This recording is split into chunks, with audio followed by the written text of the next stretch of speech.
Good morning, campers. Welcome to Radio Camp Halflet, a Percy Jackson Read-Along podcast. I'm your host, Zach. And I'm B.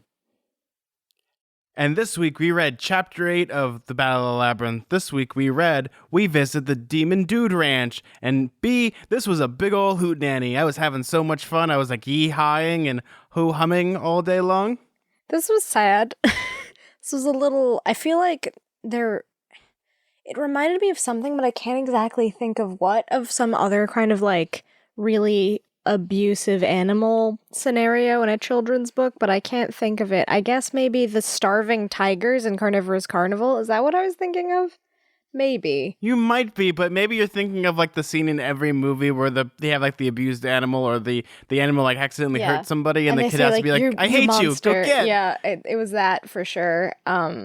Yeah, there's stuff like that. Like, I'm thinking of maybe, like, Homeward Bound, but that's more of a fun, kitschy adventure, though, when you get to the behind-the-scenes stuff of that movie. I mean, that was, like, a very 90s thing, I think, in a lot of children's media, is for, like, a bad guy to be exemplified as a bad guy by, like, doing something horrible to an animal. You know, like kicking a dog or something. Well, that's a thing in, like, Screenwriting 101. Like, if you want to have, like, an evil character, the first thing they do is kick a dog. And when you have a good character, they'll pet the dog. Though, here it's a little different because Or save the cat, right? That's the same thing. Saving the cat from the tree, that type of thing. Like, I guess the best example of this is in The Incredibles, where Mr. Incredible stops the Incredicar and gets the cat out of the tree, even though he shakes it out of the tree. But I guess it's supposed to show that he's, like, a morally great character because he's about to miss his own wedding. But I digress. This was, a rough chapter because of that, and also I think because, as we've talked about, Tyson is like very sweet in general, but especially when it comes to all of the little creatures on this planet, and to see him kind of be upset about that was also rough. So this chapter is like one of those weird things where it's almost like a seesaw, where some parts of it are really funny and unique, and then other parts it's just like really depressing to the point of where I was like pulling out like my small violin and going doo doo doo doo doo doo doo doo, and I was like getting really sad. Yeah. On purpose.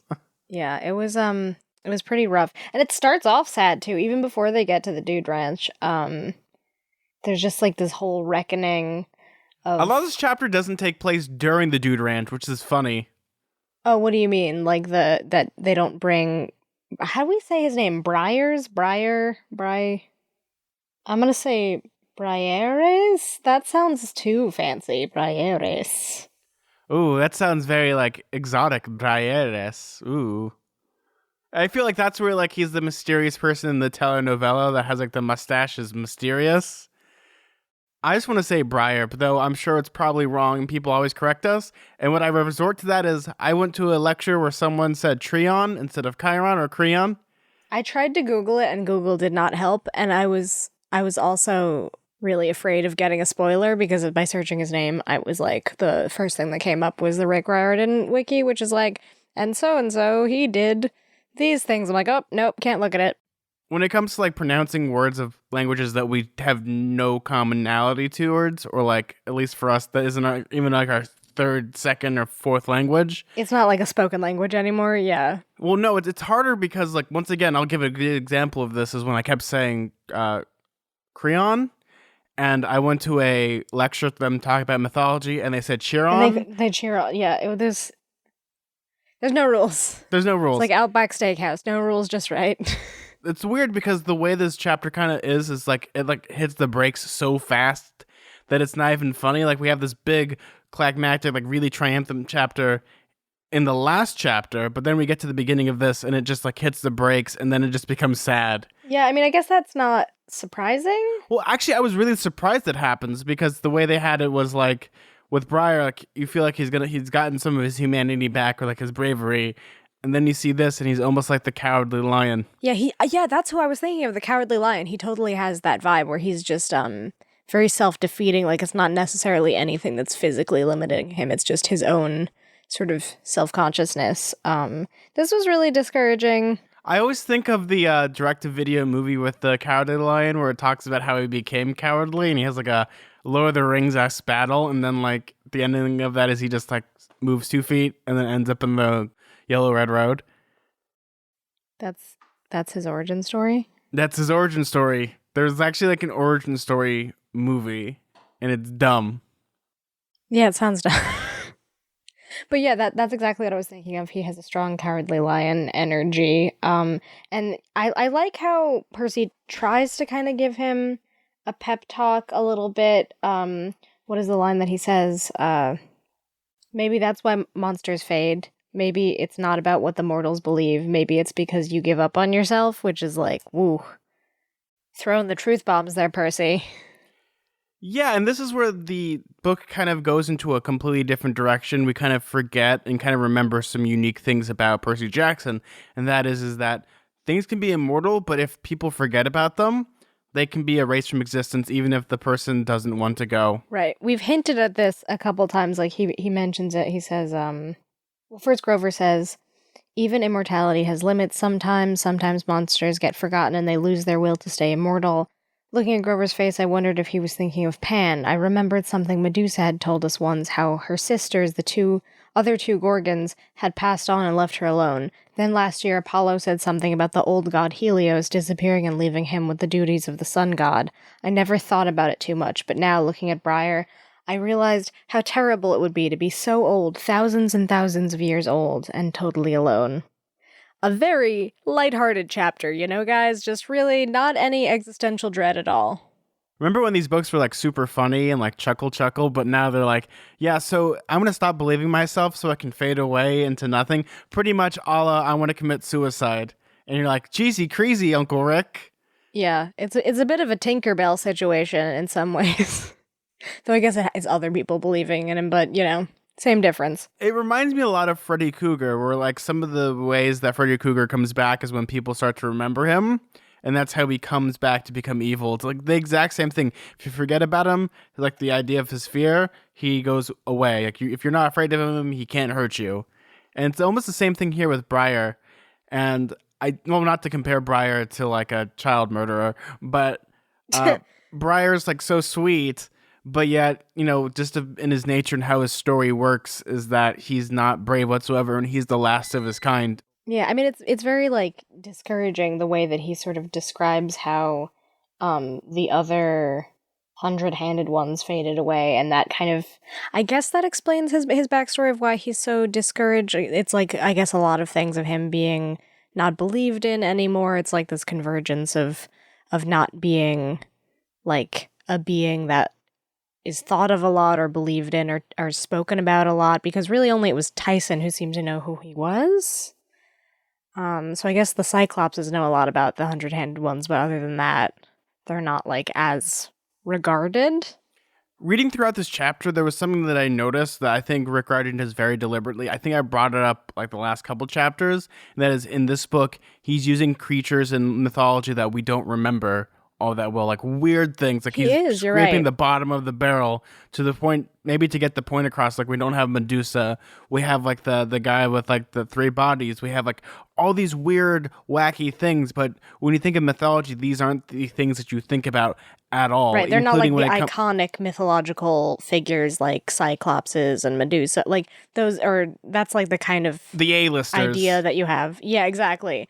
And I think that's obviously the point in a way, that these are like the older gods, the older creatures that existed even before like Olympus was Olympus and all of that stuff. So it's like an interesting, deeper backstory to all of this lore. Like, and before all this stuff that we know now, there was even more complicated, weird creatures, or even like, what was that? Now I can't remember the name of the monster that we encountered a couple chapters ago, the warden who had like the weird morphing Janus? Stomach and stuff. No, not Janus. Janus was the one with the two you're talking about faces. the creature that we had last chapter. Once again, this has been a week, so like I keep forgetting all that stuff, but I know who you're talking about. Yeah, like, yeah, the Campy? God, what is Yeah, that whatever that is. I mean, like literally I forgot the name of it within a week because it's not a well-known monster. Sorry guys, we don't record these like one after another sometimes. Yeah, they're very long Greek names, to be fair. I'm like, I don't remember. Yeah, like when it comes to it, I do enjoy when Rick Riordan does all these things, because when we have like he's like really scraping the bottom of the barrel, and he makes you question like even the idea of like creationism within the Greek pantheon, because there is a creation myth, but there's like several of them because it goes through like Like the things age of keep getting man. created. Yeah. Yeah, think how things get created. Like I think men at one point, or like people in general, I think at one point people are gonna probably tell me I'm wrong or right. I don't remember, but at one point one of our creations, because I think it was either Kronos invented man, and at one point we had like 6 arms, and we are pretty much all like androgynous, and then it kind of became what we are today. So there's like different creation myths.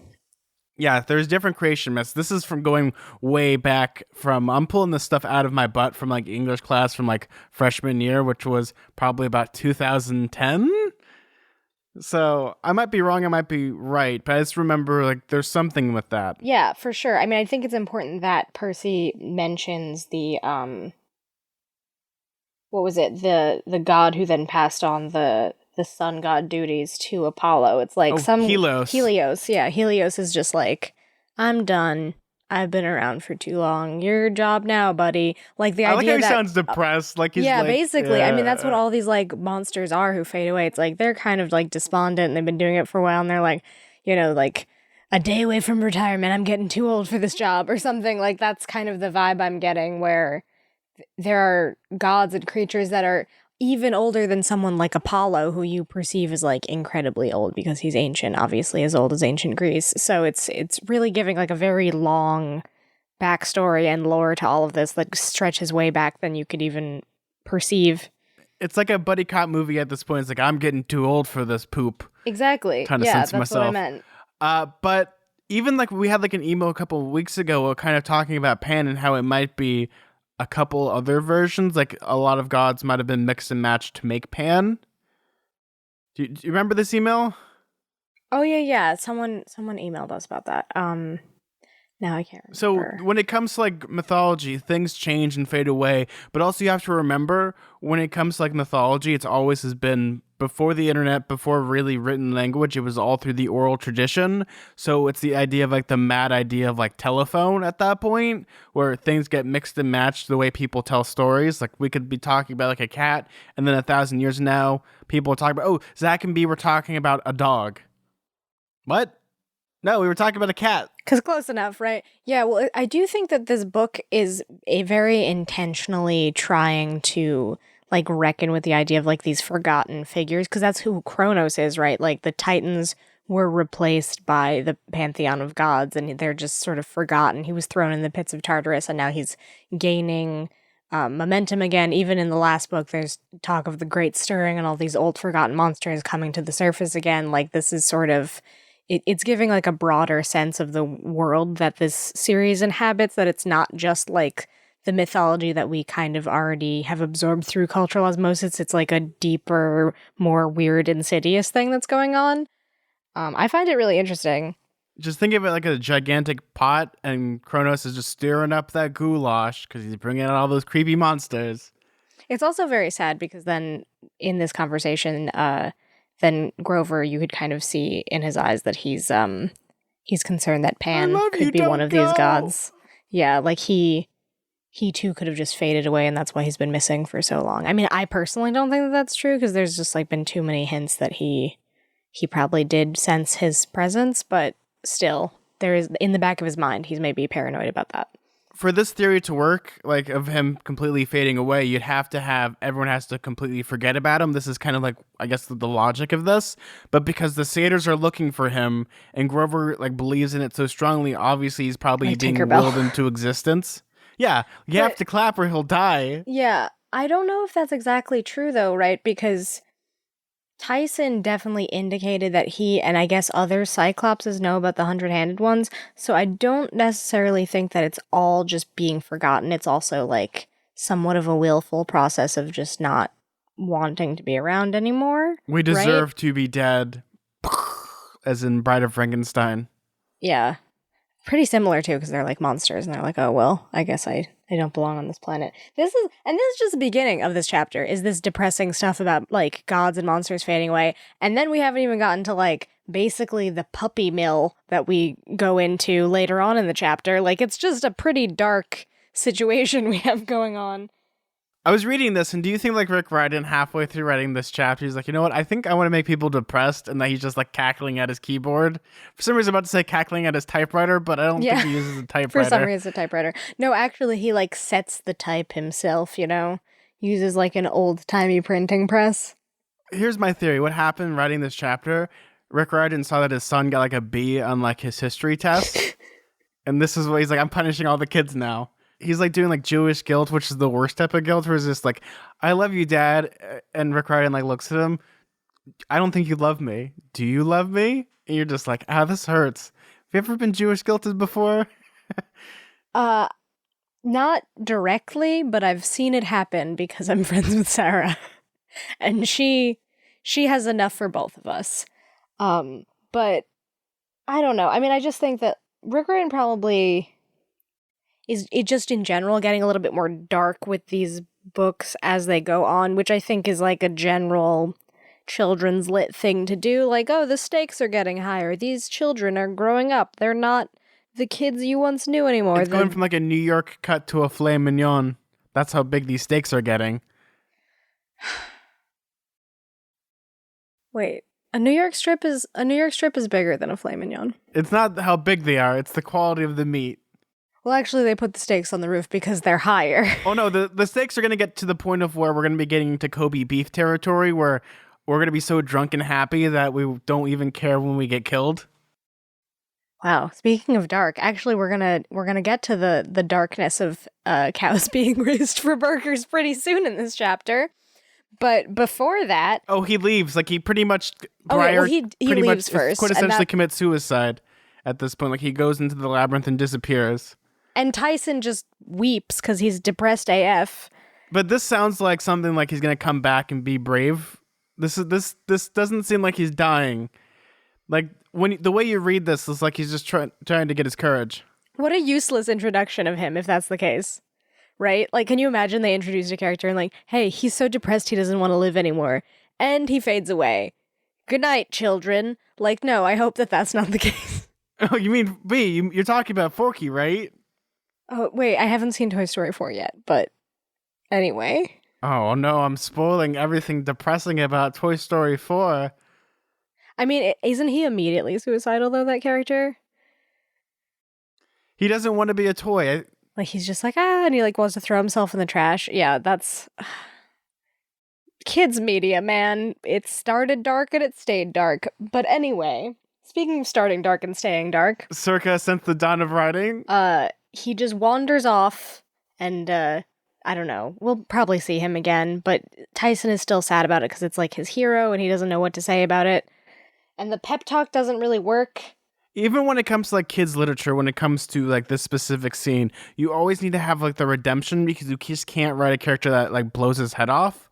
You have to have a character like if he like goes and disappears, unless he blows his head off in front of the people. That would be dark. It means that they can come back or there has to be a redemption for him because you don't just have this character that's big and pretty much quintessentially is the last of his kind and gets mopey.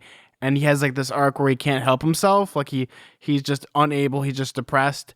But yet, you need to have something when it comes to this where he has to like rise up and do something brave before either he dies or he has to do something brave to like prove himself and bring back all the 100-handed ones. Because you just can't have a character that's this depressed. Like even kids won't want to read this type of stuff. Like I think we're cynical, but this is way more cynical than we could possibly ever imagine. Like the only thing that could be more cynical than this is like he like walks away and like gets hit by a train. That's as cynical as it can get. Like, and then he turns back and is like, oh yeah, I've decided to live, and then like a rock falls on him and he dies. Oh yeah, I mean, that would be really dark.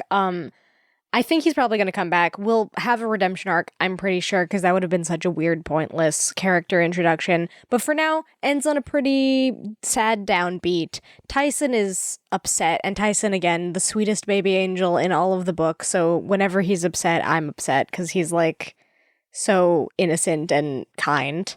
If I wanted to give this chapter, like, just a one-sentence thing, it just says, everyone's upset, but Tyson's depressed.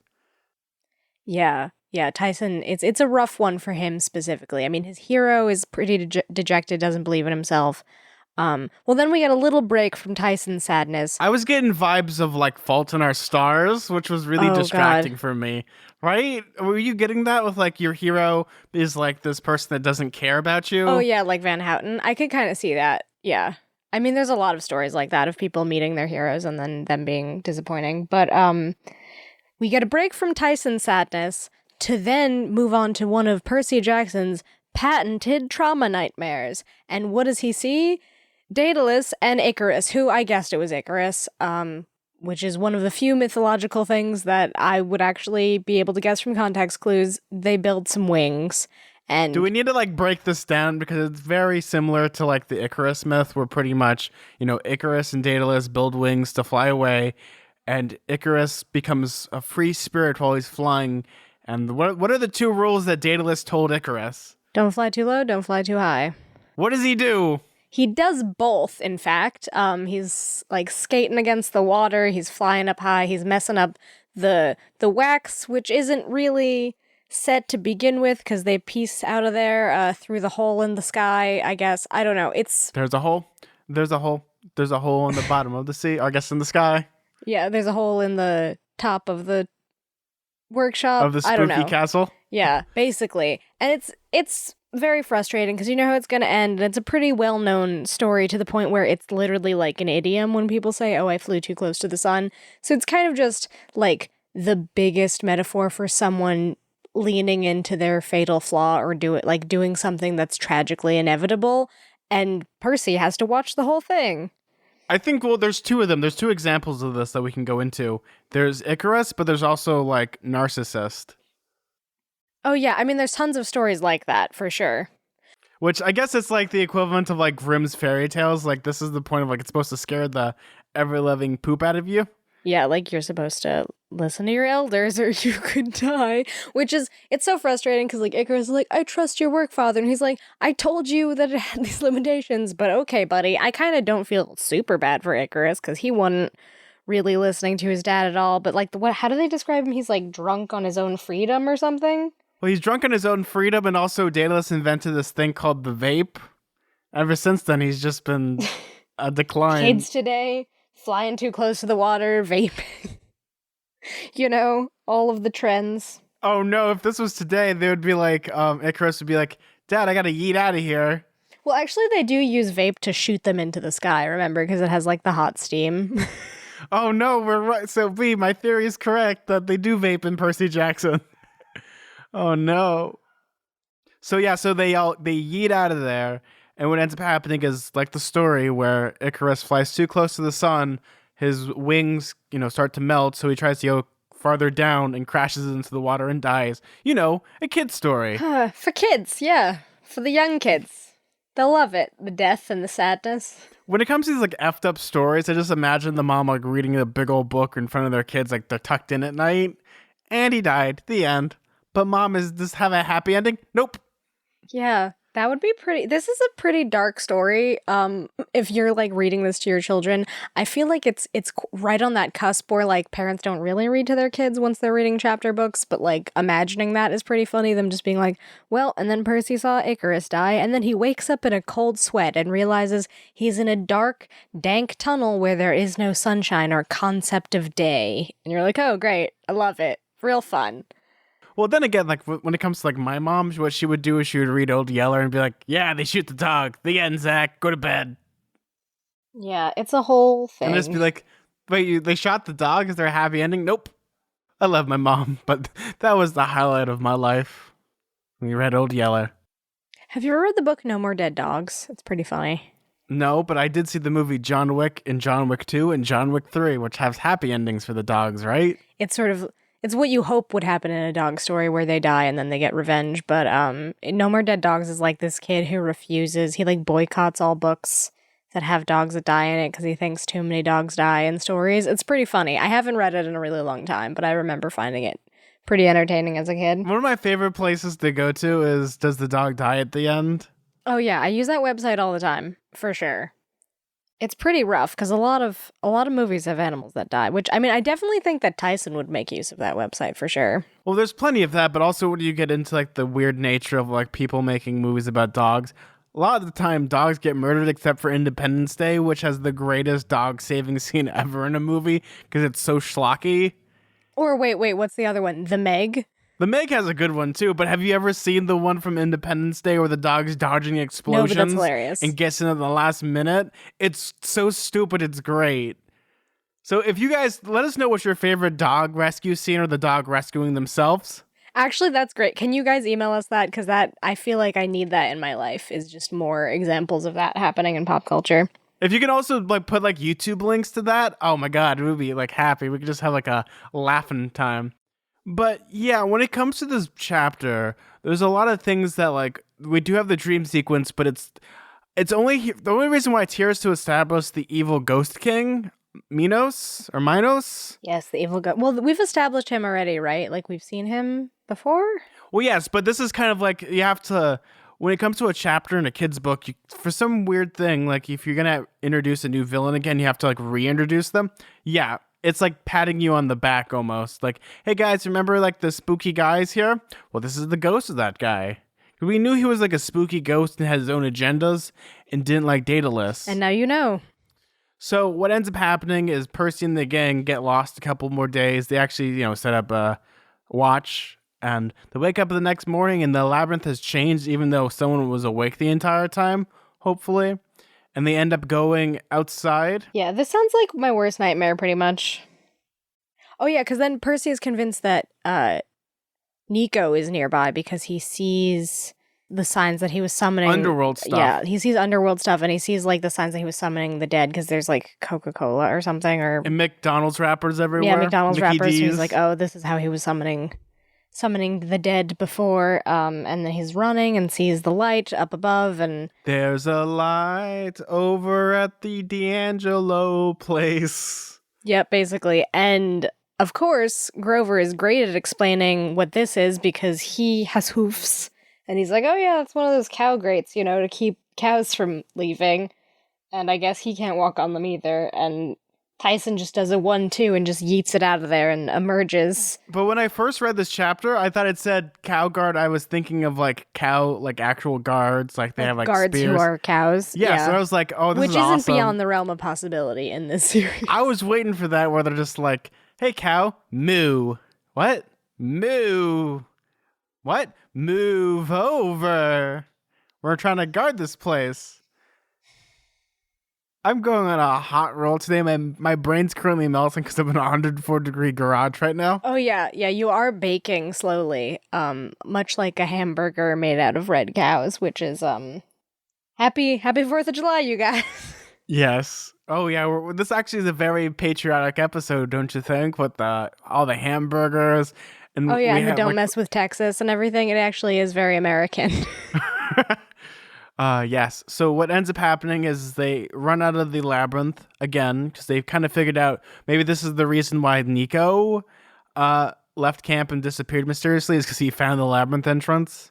So he must be going in some weird direction, but they end up going to another direction where they end up going to a ranch. They do, and it's not a normal ranch. It's a very special ranch. Creepy, depressing ranch where animals get abused.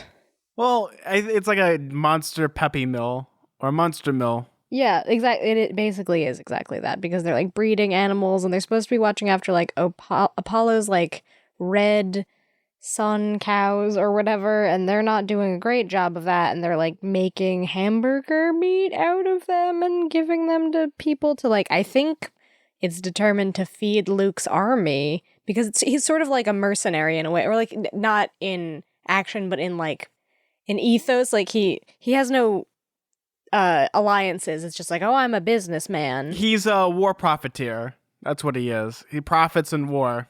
Yeah, exactly. War profiteers. That's totally. Yeah, same kind of ethos though of being oh, I don't care what side you're on. I just take money kind of thing. An evil capitalist, Good, bad. I'm the guy with the gun.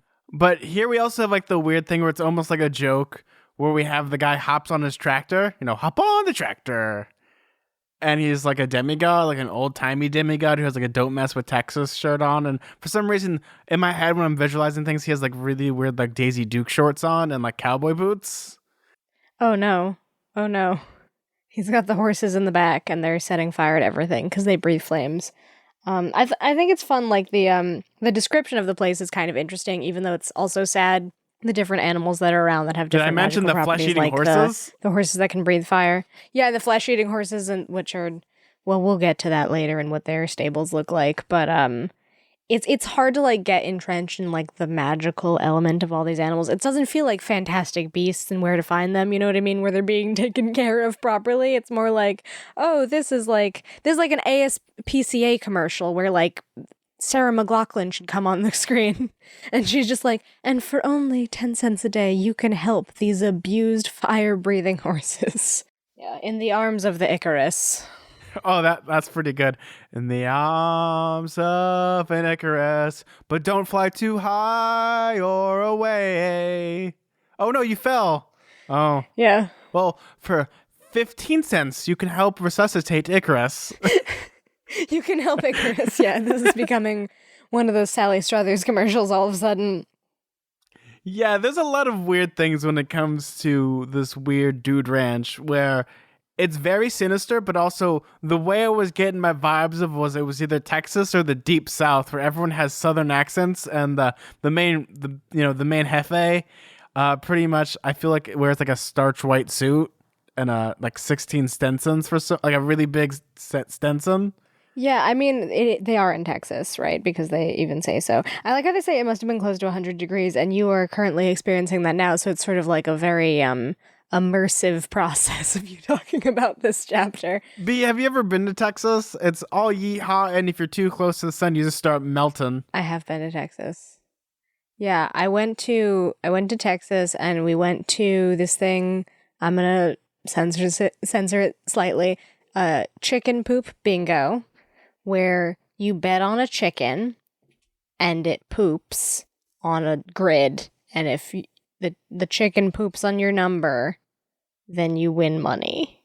Which is like the most weird Austin, Texas thing. To just be in a sweltering weird dive bar waiting for a chicken to poop on your number. No, B, that is the most majestic thing you've possibly have ever said, and maybe we should go there. I have to go there just to see this to believe and just to hang out.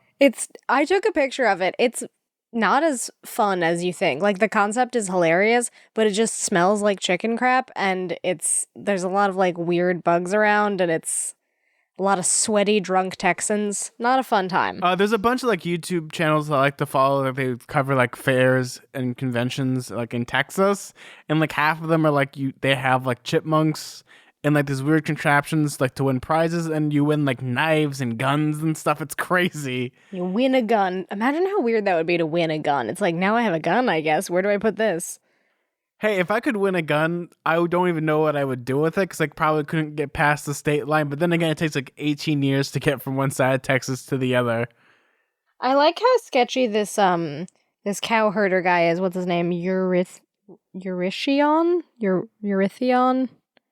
I have no idea what it is. I'm gonna say Eurytion, because that's, again, sorry for these names are getting more esoteric and Greek as we move on, so just bear with us. Can we just call him Grandpa Yeehaw? Yes, sure, Grandpa. Well, he's like a younger person, so he's Uncle Yeehaw. Uncle Yeehaw. He's Grandpappy Yeehaw. I'm sorry. I had to keep into the Texas vibe. Okay. But it's funny because Rick Riordan's from Texas. That's where he was born, and he spent most of his life. Oh, so he's seen this firsthand, the weird mythical creature, Puppy Mill. He knows a couple Grandpa Yeehaws, I bet. Oh, I'm sure. He's a few degrees removed from a Grandpa Yeehaw himself. But, so they're talking to this guy, and he says some real sketchy stuff about why they have all these animals, and he says, we raise animals for lots of clients. Apollo, Diomedes, and others? And then they ask, like who? No more questions. So clearly they're into some sketchy stuff. Well, it's the type of thing where they have like the back room with like the people sorting like the drugs and the illegal materials, but in the front they're like it's a front. That's what this is. It's not even a very good front. As Sarah would say about the one Chinese food restaurant that she went to that definitely was a front, and they were surprised they even walked in, and then she had violent food poisoning immediately. Yeah, that's a story for another time.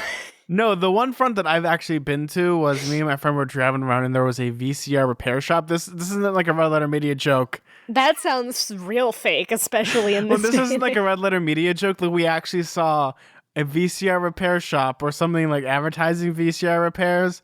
And we almost wanted to go in, but we knew that we'd go in there and we would never come out because there would either be a guy that'd be like, They would take they'll your take us organ. away, or we'd get like 16,000 copies of Nuki or Mac and Me because that's all they have on the shelves because it's a front. Yeah, definitely. Yeah, this But I just imagine now in our day of age where like a hipster walks in with like his VCR and he just whisked away. he's like, hey, can you repair it? And it's yeah. I mean, there are a lot of weird fronts in this world for sure. There's just like some like angry like Russian guy with like a wife beater on. He's just like, what? He's like, I didn't even expect. Yeah, like you ever just like walk into a place that's like such a front that like they're confused why you walked in. You're just like, there's a couple bags of Funyuns propped up against the window to make it seem like they sell things, and you're like, oh, I'm terribly sorry to intrude, and you just kind of back away. Oh no! And then like he starts to like do it because he's it's a front obviously. He starts trying to fix his VCR. For some reason he's like Eastern European because this is what I think about in my head. Oh yeah, it's gonna take like 6 weeks. Duh. Yeah, that gives me time to go back to Moscow and go to. Or he just goes to Goodwill and gives you a new VCR. It's like wasn't my VCR black? This one's gray. No, it's gray. We made it gray. It's better. It's more fuel efficient. It was just dirty. Yeah. Da, das fördaan, ja. I clean. That's why it no work. Anyway. Yeah, it's a pretty messed up scene, this whole thing. So we kind of buried the lead here. Nico is here. Wait, Nico's here? Well, that's like the most awkward thing to ever happen in this book series. Someone stumbling upon another person. Yeah, but they have to like put away their weapons because of like the weird rules of the dude wrench. I guess it's like, oh, well, the rules are you gotta not have any weapons and kill each other on my property because I don't want to like, I guess, deal with the paperwork. I don't know. Yeah, so what ends up happening is it's very much like in the style of Percy Jackson where like they're trying to talk to like the big boss who we can describe him. Let's just describe him right now to get this out of the way. He's a guy with 3 bodies. Yeah, it's very hard to picture him. I think really reading Percy's description is the only way to kind of conceptualize of it. So he's Garyon. I'm gonna say Garyon. What is he, a Pokemon? And is he Gary Oak? It does. He sounds a little bit like a Pokemon. Ash's rival in Pokemon is Gary, so this is Garyon. This is when Gary evolved to be a much better but also, person. Yeah, he evolved into Garyon. But Garyon is. They specifically say not to mention anything about his body, so I think it's very funny when Percy first meets him and goes, nice chest, nice ranch you have. It's like, good job. That's like that scene in National Lampoon's Christmas Vacation when he goes, what did I say, nipple? See, this is where Garen would be like, my eyes are up here. Stop looking at my chesticles. Yeah, and he has many chests. Here's the description of him that we get. Now, you'd think I've gotten used to Weird Anatomy after Janice and Briar, but this guy was 3 complete people, his neck connected to the middle chest like normal, but he had 2 more chests, one on either side connected at the shoulders, with a few inches between. His left arm grew out of his left chest, and the same on the right. So he had 2 arms, but 4 armpits, if that makes any sense. The chests all connected into one enormous torso, with 2 regular but very beefy legs, and he wore the most oversized pair of Levi's I'd ever seen. His chest each wore a different color western shirt, green, yellow, red, like a stoplight. I wondered how he dressed the middle chest, since it had no arms. What a description, y'all. That's a lot. B, you want to know what my interpretation of this is? If I saw this in real life? Okay, what is your interpretation? Ah! Yeah. Can I continue? This is the creepiest creature we have. Like, remember we were talking about last chapter about like live actionness? This is gonna put kids into tears if like they try to do this like live action. It's very hard to picture. So he's like they're connected at the shoulder. B, this is the episode you get David Cronenberg to specifically direct. Yeah, I just love that Percy goes, how does he dress the middle chest because it has no arms? Like, that's exactly the kind of thought that I was sort of having as I was reading this description. And the fact that he has that's such a, teen weird thought, like, oh, wait a second, how would he get dressed? That's the funny thing when it comes to being a teenager now is that everything has to be witty and sarcastic, and you have like these weird witty observations. Like if you just look at any joke on Tumblr, that's pretty much Percy Jackson would write these Tumblr posts about this. And oh, for sure, Percy would have weird text posts. The night bloggers. yeah, the night bloggers. And while I was reading this chapter, take really close attention. Like, there's no jokes about like how he looks like physically. Like, they don't make that as a joke. That isn't like a joke at his expense. It's just that's just who he is, and the jokes are from observations rather than like making fun of like, look at this person from being deformed. Right. The joke, if anything, is making fun of Percy and his awkwardness and his inability to be subtle.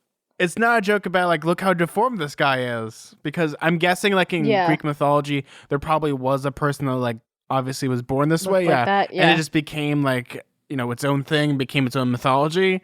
So that's the only way that you can think of it, like extrapolate from this, is that Rick Riordan's also doing a deliberate thing where he's not doing a joke at the expense of this person, but the joke's coming from the reactions from the other people trying not to say something about his body.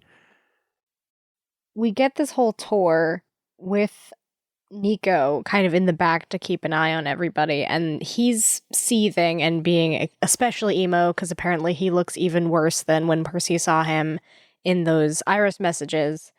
And I guess he has some business to do, but we're not entirely sure what his business is with Garyon until he says something about like a soul, and then Percy's convinced it's his soul, and then of course he says, oh, you think it's your soul? Well, Bianca's soul is worth 1,000 so more much of more than yours. yours. So I'm like, oh, well, what does that mean now? This has just opened a whole new can of worms. Like, who the frick frack could he be talking about then? Well, yeah, and it's also, I like the description they give of Nico and how he looks angry, even though he shouldn't look angry as a kid, but he does. He looks tired and he looks like malnourished because all he's been doing all day is eating McDonald's and just being in like this weird like hobo society where he's just underground.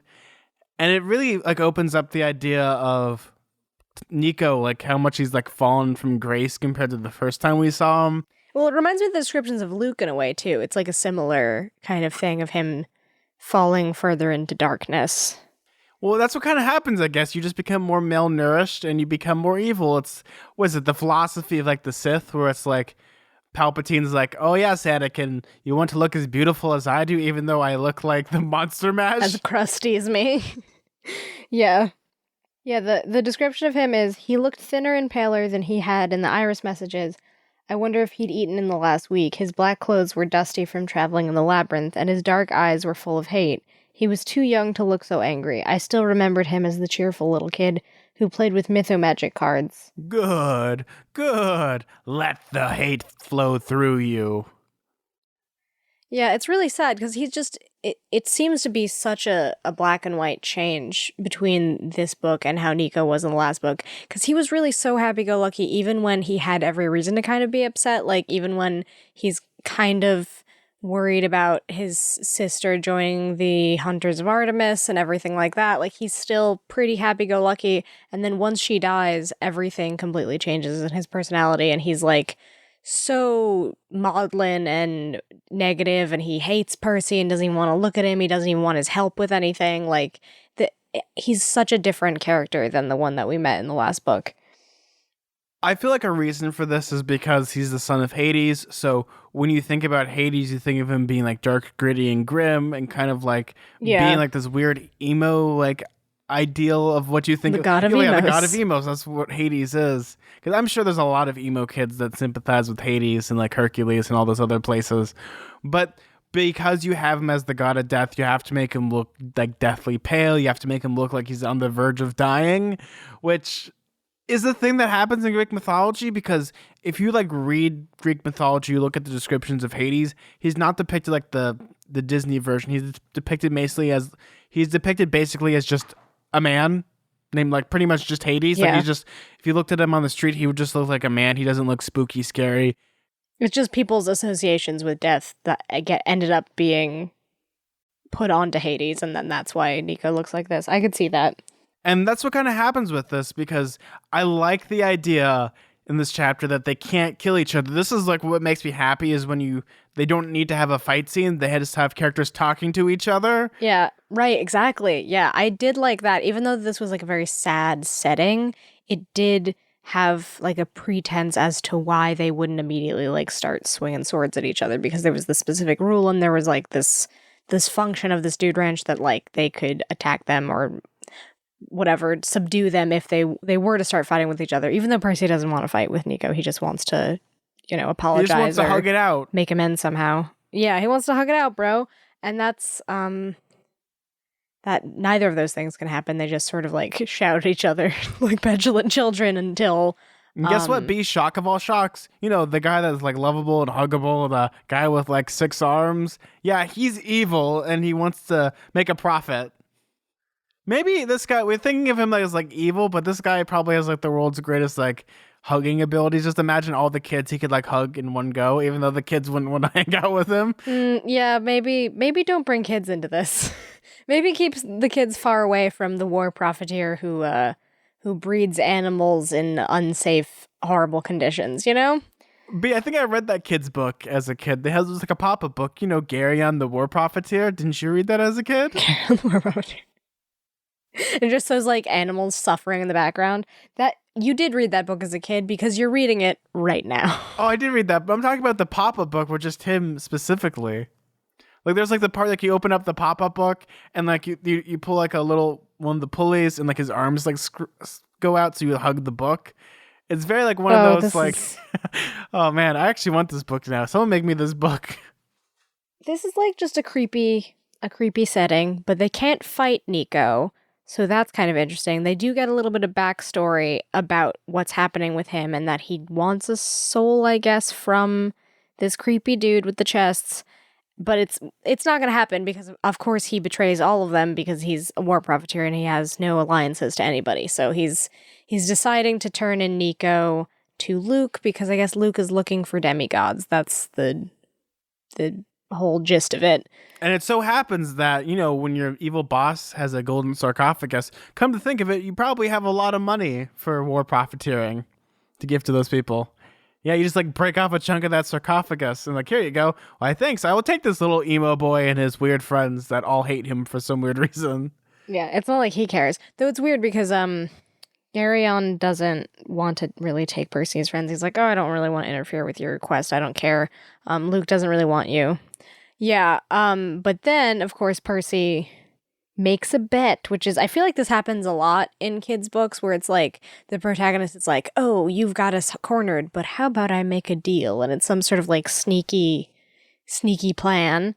I kind of don't really get what he's getting at, but so they see I think it's the man-eating... Oh, the flesh-eating horses? The flesh-eating horses, and they are in stables that are just completely piled high with poo. Like, the description is like, it looked like a poo blizzard went through. Now, B, this is what my mom says, and I've kind of put this in my own vocabulary. The stable should be condemned by the board of hell. Yeah, basically. I just imagine the smell. Oh, God, just going in there. They even describe it as like when the wind blows or whatever, then it like makes him sick. But this is definitely also to demonstrate how terrible these people are, that they don't care at all about these animals' welfare. Like they haven't cleaned a stable in centuries, I think is what he says. Once again, this is where you start to think about like live action adaptation, and it's like, oh, God. Yeah, it says those stables haven't been cleaned in 1,000 years. Though it's true, I might be able to sell more stable space if all that poop was cleared away. What a weird way to end the chapter, honestly, is just him making a poop bet. So, B, I know how to fix these stables. Just get me some kerosene, a flamethrower, and maybe a bottle of Jack Daniels, and I'll have a good time. Like, I know that Percy has a special affinity with horses, so I'm not exactly sure how that plays into it all, but, When it comes to the stable, B, it is horrifying. I don't even want to think about it because the more I think about it... this is my worst nightmare for sure. I've said that about a lot of things in this book, but like, as far as realistic things that could happen, being in a stable that's filled with poo, pretty bad, pretty up there. That hasn't been cleaned for 1,000 years, so it's probably like 8 feet thick or whatever it is. And this is the point of where you get a flamethrower. You just have to burn it to start new. Just build a new stable. Yeah, you just start anew. Build a new one, scrap it, kill the horses too. They want the mercy of death. I'm sure if you like light a match in that place, the place is going to go up from all the methane. It's just going to explode. Oh yeah. You don't even have to like do anything. For sure. You just have to like light a match. So B, speaking of poo, what is the name of the next chapter? The name of the next chapter is I Scoop Poop. So I guess that's what he does. He scoops some poop. I don't know how he does it. I don't know how he successfully does it, if he does. So B, now instead of asking your prediction, how do you think he's gonna do it? Oh, I don't know. I mean, I'm sure he's going to communicate somewhat with the horses because that's like Percy's thing, but I don't exactly know how that's going to help at all. I think he. But they're also flesh-eating horses, so they're gonna be like, "Let me eat your face, Percy. Just a little nibble, please." Yeah, I don't know. Yeah, these Hannibal Lecter horses aren't going to be really helpful. I don't exactly know. It's hard to say, other than I know that he has an affinity with horses and can communicate with them. But other than that, I don't know. Oh man, B, all the horses want now is just fava beans and a nice Chianti. Yeah, I hope Percy made the right call here because I can't think of a specific solution to this problem other than, the name of the chapter, I Scoop Poop. With what? I don't know. Well, he doesn't get anything except for his sword and his hands. Well, all right. I'm going to shoot myself out the window now. And he also has till the afternoon, so he has to really get in there. It's so bad. But we'll figure it out. Maybe Percy Jackson will find a way to do it magically. Maybe he might find a way to do it with the animals. Maybe he might just destroy the barn. Maybe it's like the Gordian knot, where he just blows up the barn. Right, you just cut it. Yeah, maybe. And it's like, well, technically it's clean, right? All the poop's gone. It just is just a smoking crater. Yeah, I don't know. It might be some solution like that. Or he might just buckle down and, and over the garden wall when Wirt just has to do all a few hours of manual labor, and then he just digs some holes and they play a little musical montage song and then they're done. Or maybe that horse from over the garden wall is in the stable. I want to steal. I wouldn't be surprised if that character was here. Well, B, the problem though with next chapter is this entire chapter we're going to have to be laughing about poop. So I think we should ban us making poop jokes right here and now. It's going to be hard. It's going to be difficult. It's going to be most of the chapter. I'm sure that the chapter itself makes poop jokes. That's going to be the main theme of it. Well, B, luckily we'll have a number 2 solution to this, and we'll get to the bottom of this very quickly. Well, that joke killed me, Zach. You don't have a co-host anymore because I'm dead. See, I have to get my poop jokes out of the way first because that's when nature calls. Is all these poop jokes? Okay. All right. We're gonna move on to if we got any emails or iTunes reviews. So, B, we did get a couple emails. So we got one from Katrina that says, "Stay mortal. Hi, Zack and B. I'm a daughter of Apollo writing to you all the way from Germany. I'm 21 years old, and the Percy Jackson series was my entire childhood. I was just recently starting rereading the books and also was catching up in Trials of Apollo and Magnus Chase, and I really love every single one of Rick's books. I enjoy your podcast so much since there aren't too many Percy Jackson fans in Germany with whom I could talk to about the books. Especially enjoy how much I'm learning throughout your podcast. I love how B always tells us about what they learn through the literature major. It's also interesting to hear your opinion and interpretations of the chapters. Also, I love the interviews you do with Camp Half-Blood and the creators of the musical. It's really interesting, and I hope there will be more interviews like that. Perhaps one day you'll get Rick Riordan's attention, winky face. Sorry for this long email, possible language mistakes. Greetings from Germany, and keep staying mortal." I like interviews. Interviews are some of the best. I'd love to get Rick Riordan for our podcast. Maybe that might be something that could happen, but, Rick's a busy man.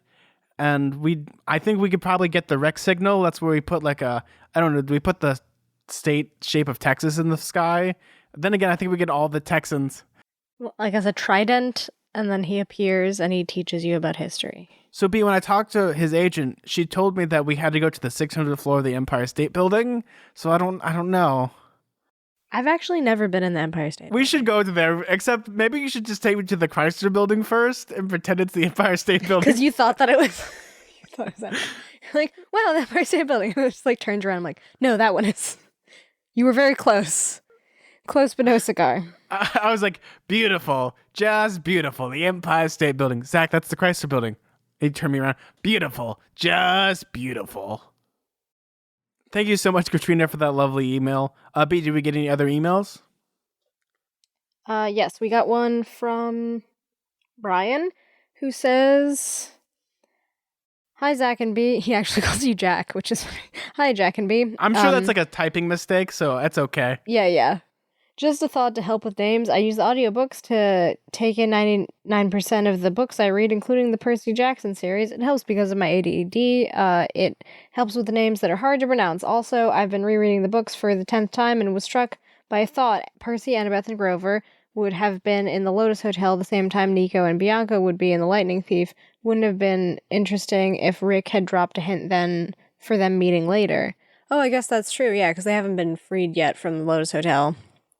Thank you so much, Brian, for that lovely email. And to answer your question, there actually technically is a joke about Nico and Bianca in The Lightning Thief, the musical, because they go to the Lotus Casino, and Percy, Annabeth, and Grover's like, hey, maybe we should stay here. And Annabeth's like, this is the Lotus Casino. You know, if you ever slept in the Lotus bed, you'll be here forever. And like, oh, that can't be that bad. What year is it? And they turn to a boy and a girl, and it's like, why, my brother and I arrived here yesterday. June 1st.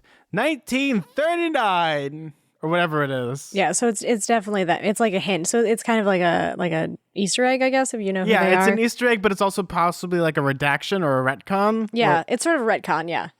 Because it's not canon necessarily. But it is canon in the musical. And I guess that technically that is approved by Rick Riordan, so by proxy it possibly is canon? I don't know how that works. Oh, that's true, I guess, because it's like technically official. I don't know how it works. I'm sure when we get the inevitable like Disney Plus streaming show, whatever it is, they'll probably add that in there for continuity, because maybe Rick Riordan started writing the books out and didn't really have a plan for what he was doing with like Bianca and Nico.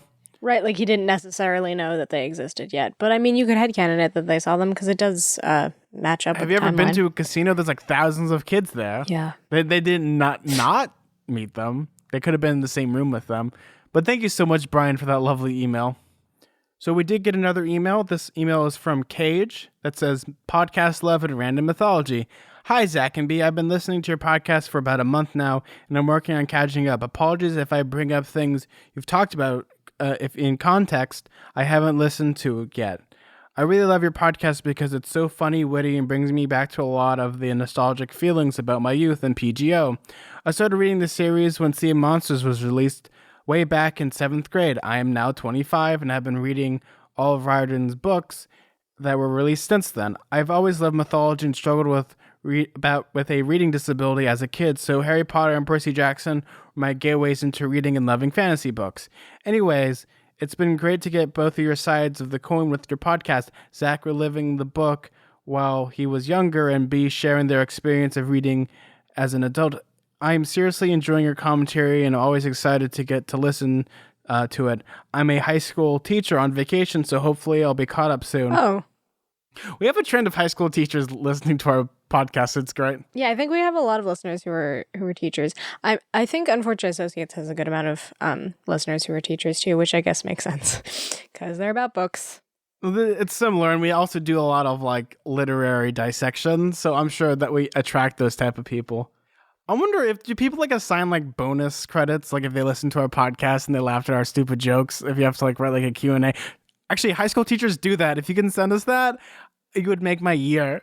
Yeah, that would be really cool. Listening to our podcast as like extra credit, because you can technically do that as extra credit, I think, in some school districts. I mean, we're sort of educational. We are educational. Right? I think so. We talked about poop this chapter. What else could we talk about? It's educational. Maybe not the best example, this one. So to continue, one thing I thought you both might be interested in is some of the older or less widely known versions of myths. For example, another version of Medusa's myth views Athena's actions as a blessing rather than a curse. Women saw Medusa as a symbol of protection because Athena gave her the power to kill men who would harm her. Another one of these is my personal favorite is the older version of the myth of Persephone, in which her original name is Cora, which means girl, or Kore, Kore. I don't know if that's an I or an E, and is just like stumbles into the underworld, not kidnapped by Hades. She decides that she likes it and wants to stay, but her mother Demeter throws a huge fit, i.e. Winter, and pleads with Zeus to get her back. By then, Hades likes her and wants to stay, so in typical god fashion, it is almost escalates into a war. Zeus decrees that Korra will stay in the underworld only for half a year and rename her Persephone, which means bringer of chaos, which I think is hilarious. Oh, dang. I hope you enjoyed this random mythology info. I'm full of way too much random knowledge and figured I would share it. I promised myself that I wouldn't let this email get super long, but I failed. Love you from Florida, Cage. Thank you so much, Cage. Oh, that's like a great fun fact. I would have never known that. I mean, I love like different interpretations of myths. I think that's really cool, especially in the cases of the Medusa and the Persephone examples. It's like giving like female characters more agency, which isn't always the easiest thing to find in older stories, especially. So like thinking of it in that way is a little bit less distressing, I guess. Especially like going back to what we talked about earlier in this episode, the idea of like mythology is just a gigantic game of telephone at times because it was passed through the oral tradition, so things get mixed and muddled, or like other cultures put their own twist on things. Like if you ever like look at the myth of Cinderella, there's thousands of different interpretations of it, and that is a unique topic all in itself to talk about, is all the different versions of Cinderella that exist throughout different countries, because they're all different, but they all have the same basic plot idea. The same key basic thing, yeah. So yeah, we got an Apple Podcast review, which is, we're gonna try to say that instead of iTunes now, even though it's a force of habit. Northwest 1000 says, "Great podcast. This is my favorite podcast ever! Exclamation point, exclamation point, exclamation point. Zack and B are great hosts and make me laugh a ton. Keep up the great work, heart."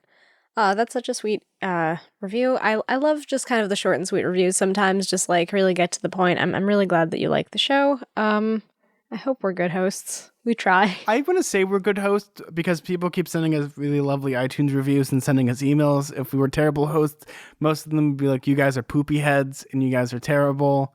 Yes, you guys, apparently people use the insult poopy head still, but I love when we have messages and stuff like this, just because. Did we get a review that said that? No one's ever said that to us, B. No one has said poopy head. Maybe you're hiding some emails from me that... I mean, I'd be, okay, B, if someone called us poopy heads, do you not think I would show you that email in a heartbeat? And laugh hysterically. Yes. That's true. You would.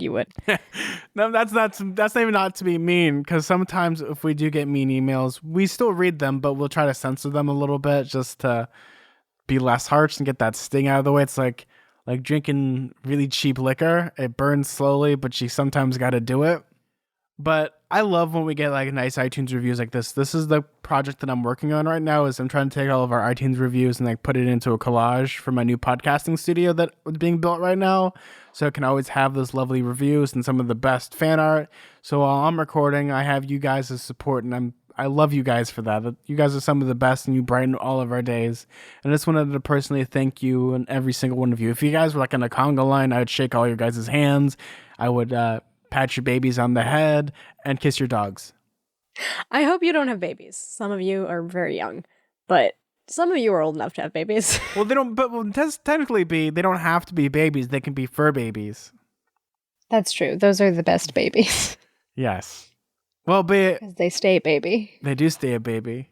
Like my dog, who is still a baby, even though she's like 7. And also sometimes looks like the lead singer of an emo band. Or she does look like the lead singer of an emo band, which I figured out the name of that emo band, B. It's Sleeping with Shih Tzus.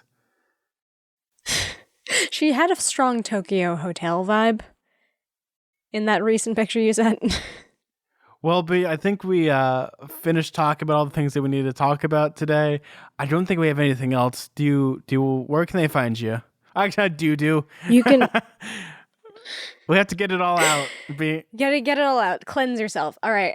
You can find me on Twitter and Instagram at bkellygorman, and you can find me on Tumblr at twinpoetry.tumblr.com. If you want to find me, you can find me on Twitter at Suda41. That's SUDA41. If you want to follow the show on Twitter, that's at halfblood_radio. If you want to email the show, you can email us at radiocamphalfblood@gmail.com. If you want to follow my other show, The Film Cultist, the podcast where I talk about trying to find the diamond in the celluloid rough, I have a fun time doing that. Check that out if you want. Otherwise, thank you guys. We have t-shirts available at TeePublic. We also have a Patreon, Camp Half-Blood. I think by the time we have this episode out, the pins will be out. They'll be shipped. Little baby kisses, right, B? Yes, they will definitely be out by the end of this week, for sure. They look pretty good. Yes, and we made sure that B kissed every single one of them, so they grew wings and flew to you guys. Yes. And they were scented with jasmine and rainbows and love. Thank you guys for listening to another wonderful episode of Radio Camp Half-Blood. I am your host, as always, Zach. I'm B. And keep staying mortal. Bye. Bye, guys.